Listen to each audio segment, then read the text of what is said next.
왕이 미신에 빠지면 나라가 위태롭습니다. 광무제는 중국 후한의 초대 황제다. 그는 전한을 멸망시킨 왕망의 군대를 격파하고 즉위해 한나라 왕조를 재건했다. 중앙 집권화를 꾀한 그는 유교를 진흥시키고 학제와 예제를 정비해 예교주의의 기초를 다졌다. 그러나 광무제 때의 유교는 예은 등의 신비적 요소인 참의설과도 결합되어 있었다. 광무제는 유교를 신봉하면서도 참의설을 비판한 유학자는 등용하지 않았다. 선택적 정의를 한 것이다. 유교는 춘추 전국시대를 통일한 진나라의 탄압을 받았지만 한나라 때부터는 나라를 다스리는 사상이 되었다. 자신의 신분이나 사회적 지위에 맞게 생활해야 한다는 유교적 가르침이 나라를 다스리는 데 도움이 되었기 때문이다.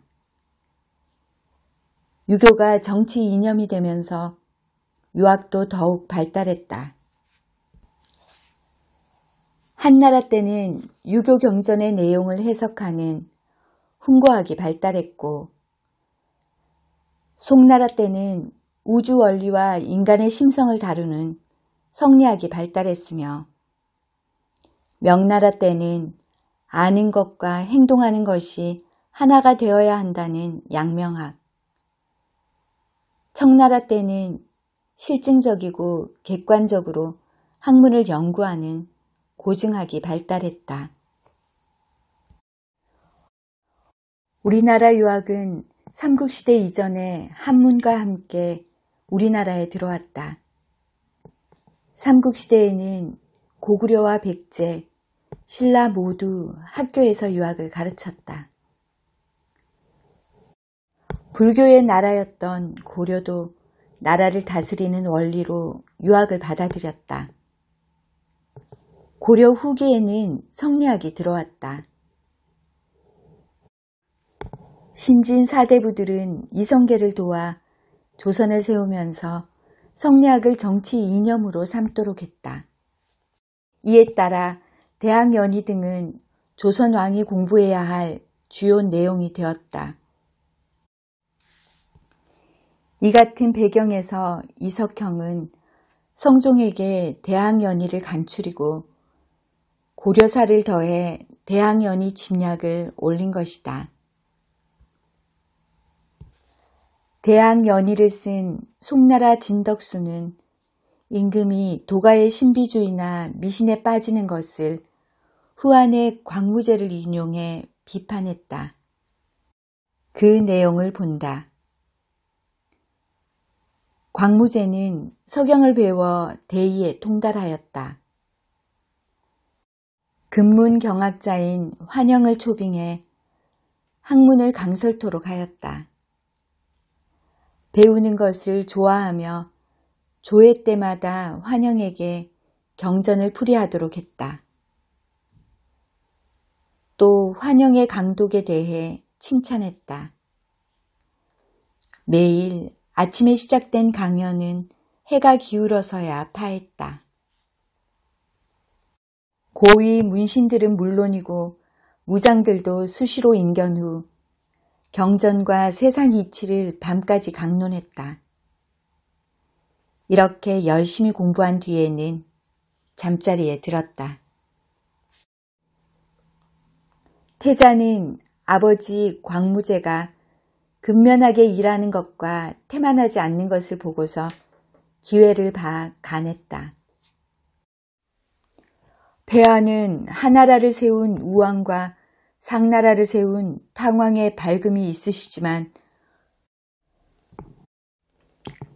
폐하는 하나라를 세운 우왕과 상나라를 세운 탕왕의 밝음은 있으시지만 도가주의자들이나 무속인들이 말하는 불로장생의 복을 잃을 수 있습니다.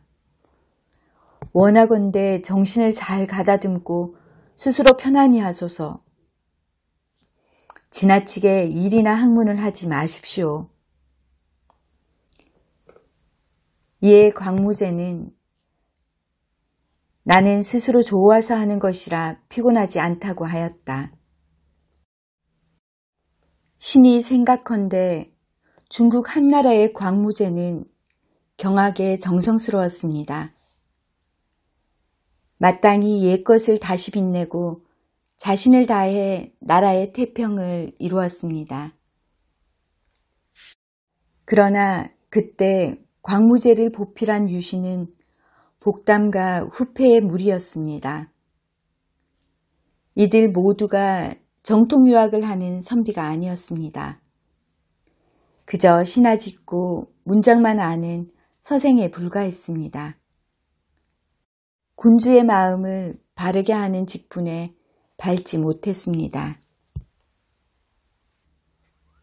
그러므로 죄 없는 왕후 정우를 패하고 태자를 바꾸었습니다. 이는 형가의 뜻에 비추어 보아도 부끄러움이 있었습니다.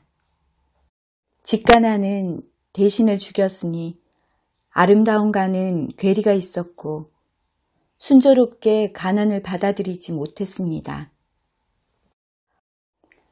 비록 불세출의 자질을 가졌다 하여도 광무제처럼 될 수도 있는 것입니다. 이 경우 제왕의 성대함에는 다다를 수 없습니다. 그러한즉 군주가 배움에 힘써야 하는 것이 얼마나 중요한 일이겠습니까? 글쓴이 이지희 세종대왕신문 칼럼니스트다. 고전학자로 저언학문연구소장을 맡고 있다. 성균관대에서 박사과정을 수료했다.